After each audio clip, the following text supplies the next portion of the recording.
بينا نحضر النهارده لانش بوكس سهل وبسيط وسريع وكله في البيت. انا كنت هعمل عيش فين وجبن وحاجات من دي، بس ابني طلب اللانش بوكس ده مخصوص. تعالوا اقول لكم النهارده هنعمل ايه. هو النهارده هيتاخر شويه في الدروس، فهعمل له مكرونه. عايزه اقول لكم المكرونه دي بقى عسل، لسه معموله حالا فريش، افرش حاجه. يلا نحط شويه مكرونه كده. احنا طبعا مش هنكتر، نحط كميات حلوه كده، بس ايه علشان خاطر هو عنده بعد المدرسه دروس. بسم الله الرحمن الرحيم. لا كده حاسه قليل، هحط شويه كمان.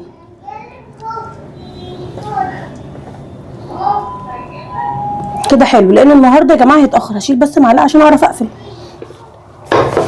لان النهارده هو هيتاخر، وراه دروس وراه شغل كتير. هحط له ايه تاني؟ كفته. عارفين انتوا الكفته دي كنت عاملاها حلوه قوي، بقى مني كفتتين هحطهم له كده. هل كده خلصنا؟ لا طبعا ما خلصناش، لسه شويه. محمره بطاطس احطها له كده. وطبعا لانه هيتاخر عملت برضو البيضتين دول عشان خاطر لو جاع يعني يا جماعه. ادي البيضتين، ومش هنسى الصحي بقى، السلطه الصحيه اهم حاجه، السلطه الاكل يبقى صحي. شويه خيار، شويه طماطم، بقدونسيه كده، كلها حاجات ايه في البيت، صحيه صحيه صحيه 100%. اكل صحي. عايزه اقول لكم لانش بوكس البشوات ده ابني هو اللي طالبه والله يا جماعه. قال لي يا ماما اعملي لي مكرونه.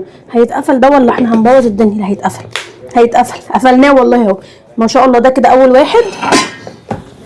تاني حاجه احنا كده ما خلصناش زي ما انتم عارفين طبعا. بصوا يا جماعه، انا ما لحقتش اعمل كيكه او كب كيك او الحاجات اللطيفه دي، فهعمل ايه؟ انا كان عندي الفطيره دي خبزاها فطيره. بصوا القمر بتاعنا، بصوا الجمال. الفطيره دي انا اللي عاملاها تحفه، ريحتها حلوه، السمنه البلدي فيها. هعمل ايه؟ هحطها له هنا في اللانش بوكس كده. معايا لانش بوكس هحطها فيها كده الفطيره زي ما هي كده. هو بقى ايه يقطع وياكل، عشان لو بقى منه حاجه وحب بردك ايه ياكلها اما يرجع براحته. اخر حاجه هنعملها الفطيره دي، انا ساقياها باللبن وسكر، يعني شويه لبن وسكر يعني مسكره. فهحط له شويه من المكستله الجميله دي. المكستله دي حلوه قوي، مش هنكتر، معلقه كده عشان ايه نفسه ما تجزعش. نحط معلقتين. تعالوا ندوق احنا كمان. كده فطيره هون، يعني هياكل ويحلي ويظبط نفسه. النهارده هيتاخر في الدروس حبيب ماما، ربنا يا رب يعينه ويقويه. اخر بقى حاجه هو بيحبها الفانتا، على طول بجيب له منها، دايما يطلبها مني الفانتا دي. وهديله فلوس عشان خاطر بردك ايه لو حب بقى ايه يعزم صاحبه على حاجه او كده، لان انا نسيت اجيب فانتا لصاحبه والله.